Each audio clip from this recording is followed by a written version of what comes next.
Terima kasih rekan-rekan, selamat sore. Assalamualaikum warahmatullahi wabarakatuh. Shalom, Om Swastiastu, Namo Buddhaya, Salam Kebajikan, Rahayu. Terima kasih rekan-rekan, sore hari ini Polda Metro Jaya bersama Kodam Jaya, Pemprov DKI, dan seluruh elemen melaksanakan apel kesiapan gelar pasukan dalam rangka pelayanan Hari Buruh Internasional 2026. Pertama akan dilaksanakan kegiatan May Day Festa 2026 di Monas, yang tempat kita berada sekarang. Yang kedua, adanya penyampaian aspirasi di muka publik yang akan dilaksanakan di DPR MPR serta di Disnaker Provinsi DKI Jakarta. Polda Metro Jaya bersama TNI, Pemda, Pamdal, dan unsur terkait menyiapkan 24.980 personil, terdiri dari 15.575 personil Polri, 6.003 personil TNI, 1.002 personil dari Pemprov DKI, 400 personil Pamdal, dan 2.000 sabuk Kamtipmas. Ini fokus untuk memastikan kegiatan May Day 2026 dapat berjalan aman, tertib, lancar, humanis, dan kondusif. Terkait tentang arus lalu lintas, kami menginformasikan kepada seluruh warga masyarakat. Kami mensosialisasikan ada agenda May Day Festa di Monas, ada penyampaian aspirasi di muka publik yang akan dilaksanakan DPR MPR dan Disnaker Pemprov DKI. Kami menghimbau kepada seluruh warga masyarakat yang tidak begitu memiliki kepentingan suatu urusan dapat menghindari wilayah-wilayah yang kami sampaikan tadi. Mengingat akan ada intensitas keramaian, kepadatan, sehingga arus lalu lintas terkait tentang rekayasa dan lain-lain itu sifatnya fungsional dan situasional. Kami akan sampaikan dan melihat, nanti akan kami selalu update di media sosial dan di media online, seluruh platform akan kami sampaikan. Pada prestasi juga diimbau dalam penyampaian pendapat ini juga dilindungi oleh undang-undang, ada aturan yang mengatur suatu regulasi sehingga petugas pelayanan Polri, TNI, Pemprov DKI akan mengawal aspirasi saudara-saudara buruh dapat tersampaikan dengan baik, dapat tersampaikan dengan aman dan nyaman. Begitu juga dengan personil yang terlibat, ini juga merupakan saudara-saudara kita, sehingga kita tidak terprovokasi, aspirasi tersampaikan dengan damai dan tertib. Polda Metro Jaya siap memberikan pelayanan terbaik kepada dalam seluruh rangkaian May Day Festa di Monas dan penyampaian aspirasi di muka umum. Itu yang kami sampaikan terkait tentang kesiapan apel siaga pada sore hari ini. Asian Development Bank memangkas proyeksi pertumbuhan ekonomi kawasan Asia dan Pasifik akibat dampak konflik di Timur Tengah yang terus menekan harga energi dalam aktivitas ekonomi. ADB menurunkan proyeksi pertumbuhan menjadi 4,7% pada tahun 2026 dan 4,8% pada tahun 2027 dan dari sebelumnya masing-masing 5,1%. Di saat yang sama proyeksi inflasi kawasan direvisi naik menjadi 5,2% pada tahun 2026 dari sebelumnya 3,6%. Presiden ADB Masato Kanda menyebut revisi ini sebagai penyesuaian signifikan yang mencerminkan dampak luas perang terhadap ekonomi global. Lonjakan harga energi akibat konflik dinilai telah memperketat kondisi keuangan global serta menekan aktivitas ekonomi di berbagai negara berkembang di Asia. ADB memperingatkan jika konflik semakin memanas, dampak terhadap ekonomi kawasan bisa lebih besar. Dalam skenario terburuk, jika harga minyak melonjak dan bertahan tinggi, pertumbuhan di Asia dapat melambat menjadi 4,2% pada tahun 2026 dan turun lagi ke 4% pada tahun 2027. Sementara itu, inflasi berpotensi melonjak hingga 7,4% pada tahun ini memperburuk tekanan terhadap daya beli masyarakat dan stabilitas ekonomi.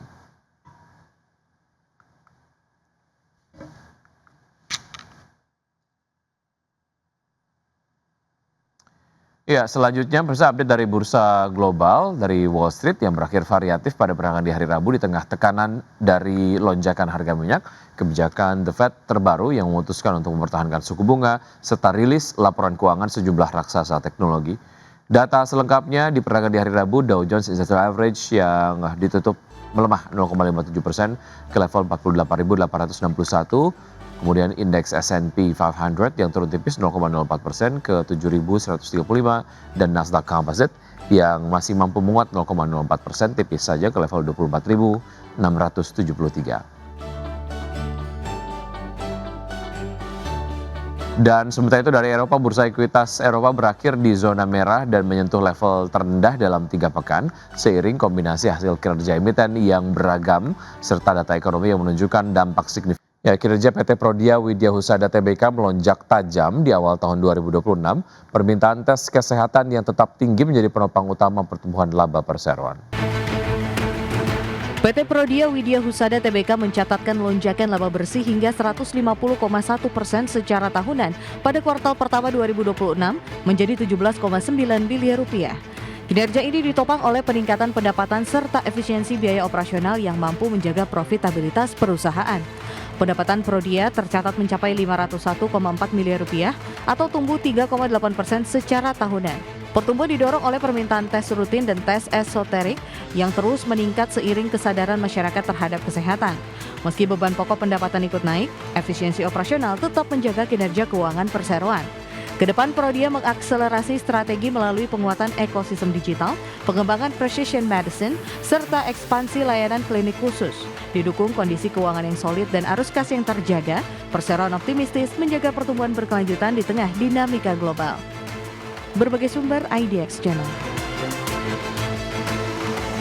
PT Daya Intiguna Yasa Tbk mencatatkan kenaikan laba bersih sebesar 35,5% pada kuartal 1 tahun ini menjadi 306,5 miliar rupiah. Ekspansi menjadi salah satu motor utama pertumbuhan di mana sepanjang kuartal 1 perseroan membuka 56 toko baru sehingga total jaringan mencapai 1.278 toko di seluruh Indonesia. PT Daya Intiguna Yasa Tbk atau Mr. DIY mampu mencatat laba bersih yang melonjak 35,5% per kuartal 1 2026 menjadi 306,5 miliar rupiah, menegaskan ketahanan model bisnis retail berbasis harga terjangkau di tengah konsumen yang makin selektif dalam berbelanja. Direktur Utama Perseroan Edwin Chiah mengatakan kinerja tersebut ditopang oleh lonjakan pendapatan sebesar 31% secara tahunan menjadi 2,4 triliun rupiah seiring dengan ekspansi agresif dan penyesuaian strategi produk yang relevan dengan perubahan perilaku belanja masyarakat. Ekspansi menjadi salah satu motor utama pertumbuhan. Sepanjang kuartal 1 2026, Perseroan membuka 56 toko baru sehingga total jaringan mencapai 1.278 toko di seluruh Indonesia. Langkah ini memperluas jangkauan pasar sekaligus memperkuat aksesibilitas di berbagai wilayah, terutama di tengah penetrasi retail modern yang masih rendah di kota Tier 2 dan Tier 3. Dari sisi profitabilitas, laba bersih Perseroan mencapai 306,5 miliar rupiah pada kuartal 1 2026, naik dari 226,2 miliar rupiah pada periode yang sama tahun sebelumnya.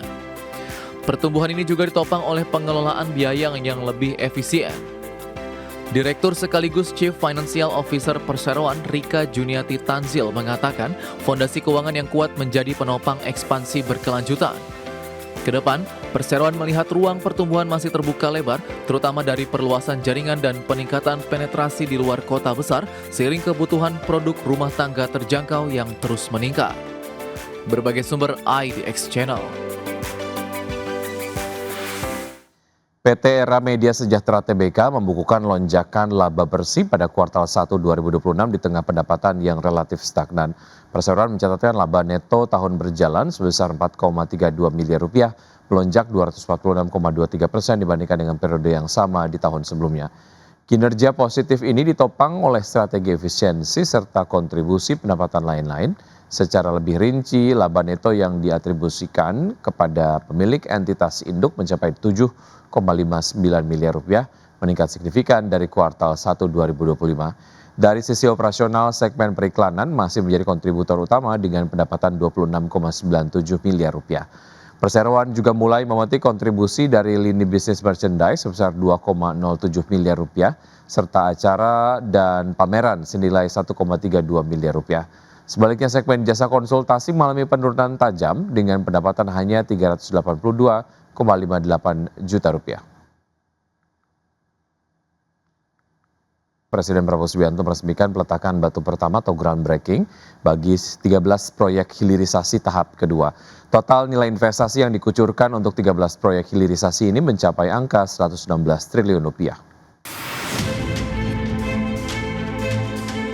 Presiden Prabowo Subianto meresmikan peletakan batu pertama atau groundbreaking bagi 13 proyek hilirisasi tahap kedua yang tersebar di berbagai wilayah Indonesia. Peresmian yang mencakup sektor energi hingga pertanian ini dipusatkan di Cilacap, Jawa Tengah sebagai bagian dari upaya penguatan ekonomi nasional. Presiden menegaskan proyek-proyek strategis tersebut direncanakan untuk memperkuat kemandirian industri dalam negeri melalui pengolahan bahan mentah. Total nilai investasi yang dikucurkan untuk 13 proyek hilirisasi pada tahap 2 ini mencapai angka 116 triliun rupiah. Proyek tersebut meliputi pembangunan fasilitas kilang gas lain, pembangkit tangki penyimpanan BBM, pembangunan fasilitas pengolahan batu bara menjadi TMI, pengembangan ekosistem dan produksi aspal buton, hingga hilirisasi tambang dan emas, serta pengolahan minyak sawit menjadi produk oleh food dan biodiesel. Yaitu groundbreaking hilirisasi tahap kedua yang mencakup 13 proyek strategis hilirisasi senilai kurang lebih 116 triliun, meliputi 5 proyek di sektor energi, 5 proyek di sektor mineral, 3 proyek di sektor pertanian. Presiden memastikan groundbreaking proyek hilirisasi tidak akan berhenti pada tahap kedua. Penambahan proyek serupa telah masuk dalam perencanaan pemerintah untuk direalisasikan dalam waktu dekat. Tim Liputan IDX Channel. CEO Danantara Indonesia yang juga Menteri Investasi dan Hilirisasi Roslan Roslani mengklaim Danantara hingga kini telah menggarap sejumlah proyek hilirisasi dengan investasi mencapai 26 miliar dolar Amerika atau setara dengan 450,42 triliun rupiah. Proyek-proyek hilirisasi tersebut di luar dari proyek-proyek hilirisasi yang tengah digarap Danantara saat ini yang mencapai 30 proyek. Menurut Roslan, proyek hilirisasi senilai 26 miliar US dollar tersebut sudah berjalan terlebih dahulu sebelum proyek hilirisasi tahap 1 dimulai pada Februari 2026 dengan sebanyak 11 proyek dan proyek hilirisasi tahap 2 sebanyak 13 proyek yang baru saja diresmikan oleh Presiden Prabowo Subianto. Roslan menargetkan sejumlah proyek hilirisasi yang digarap Danantara mampu menyerap lebih dari 600.000 tenaga kerja. Sebetulnya sudah ada yang berjalan juga di luar fase pertama dan kedua. Sudah ada proyek juga Bapak, itu seperti hilirisasi di kelapa. Ini sebenarnya adalah yang kedua. Yang pertama juga sudah berjalan. Kemudian juga hilirisasi di bidang chemical lainnya. Jadi kalau kita kumpulkan ini di luar nanti yang akan dibangun, proyek-proyek yang sudah terbangun oleh kami kurang lebih nilainya 26 miliar US dollar. Ya, pemerintah terus mengejar potensi sumber ekonomi untuk meningkatkan pertumbuhan ekonomi secara nasional. Keputusan Presiden nomor 4 tahun 2026 pun diterbitkan sebagai upaya akselerasi pertumbuhan ekonomi. Menteri Koordinator Bidang Perekonomian Erlangga Hartarto mengungkapkan poin-poin penting dari Kepres nomor 4 tahun 2026 adalah akselerasi insentif dan stimulus paket ekonomi yang harus dijalankan semua kementerian dan lembaga yang telah disepakati oleh Presiden Prabowo Subianto.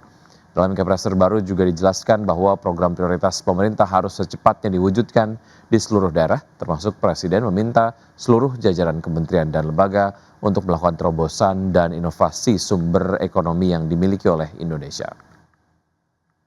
Untuk mengakselerasi program pertumbuhan ekonomi seperti paket ekonomi, stimulus ekonomi, program prioritas pemerintah, dan program utama beberapa kementerian lembaga berdasarkan arahan Bapak Presiden. Kemudian dengan langkah yang strategis dan terintegrasi, juga dilakukan monitoring evaluasi dan juga melakukan terobosan-terobosan untuk mengambil dengan langkah cepat dan strategis.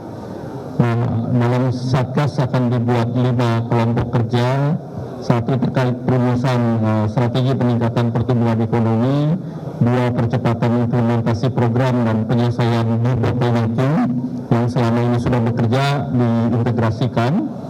Kemudian yang ketiga terkait dengan regulasi, kelembagaan dan penegakan hukum.